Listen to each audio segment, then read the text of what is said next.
Hello everyone, কেমন আছো সবাই? আশা করি সবাই ভালো আছো। আজকে নিয়ে তোমাদের সাথে চলে এসেছি সুস্বাদু চিংড়ি মাছের মালাইকারি রেসিপি। তো কী করে তৈরি করলাম তো চলো দেখে নেওয়া যাক। তো প্রথমেই চিংড়ি মাছগুলো নুন, হলুদ, কাশ্মীরি লঙ্কা গুঁড়ো দিয়ে ম্যারিনেট করে 3 থেকে 4 মিনিট রেখে দিয়েছিলাম। এখানে আছে আদা রসুন বাটা, কাঁচা লঙ্কা, পেঁয়াজ বাটা, নারকেলের দুধ, আর এখানে আছে কালো সর্ষে, কাজু বাদাম, টক দই আর মৌরি বাটা। তোমরা কালো সর্ষের বদলে সাদা সর্ষেও ইউজ করতে পারো। তো গ্যাসের ফ্লেমটা মিডিয়াম করে দিয়ে এক এক করে তেলটা যেহেতু আমার গরম হয়ে গেছে, মাছগুলো ভেজে নেবো। খুব একটা বেশি ভাজবো না, এপিট ওপিট করে হালকা এরকম লালচে লালচে করে ভেজে এক এক করে নামিয়ে নেবো। তো দেখো মাছগুলো ভাজা হয়ে গেছে। এরপর আরেকটা কড়াইয়ে তেলটা গরম করতে দিয়ে দিয়েছি, আর এরপর দেবো হচ্ছে লবঙ্গ, এলাচ আর দারচিনি। এটা হচ্ছে ফোড়নের জন্য আমি ইউজ করছি। এবার এটা হচ্ছে আমি একটু লালচে লালচে করে এটাও হালকা ভেজে নেব। দেন এটা ভাজার পর এখন দিয়ে দিচ্ছি হচ্ছে পেঁয়াজ বাটা। পেঁয়াজটাও খুব সুন্দর করে ভেজে নেব।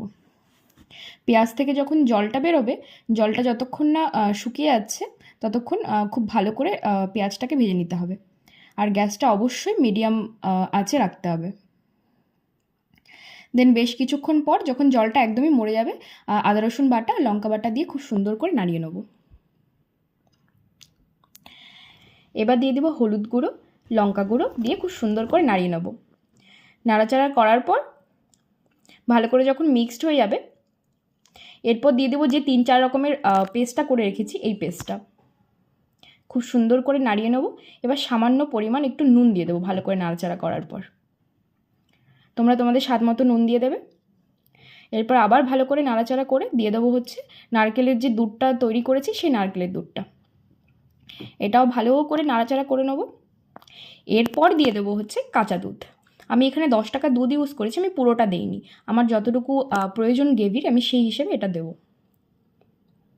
এরপর ভালো করে নাড়াচাড়া করে এক এক করে চিংড়ি মাছগুলো দিয়ে দেবো।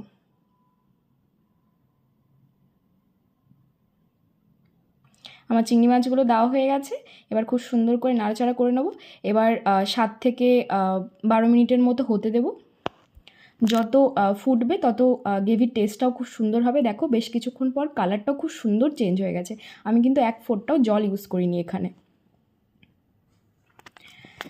দেখো আমার নামানোর সময়ও হয়ে গেছে। দেখো নামানোর আগে দিয়ে দিলাম হচ্ছে সামান্য পরিমাণ ঘি আর গরম মশলা দিয়ে একটু হালকা নাড়িয়ে নেব।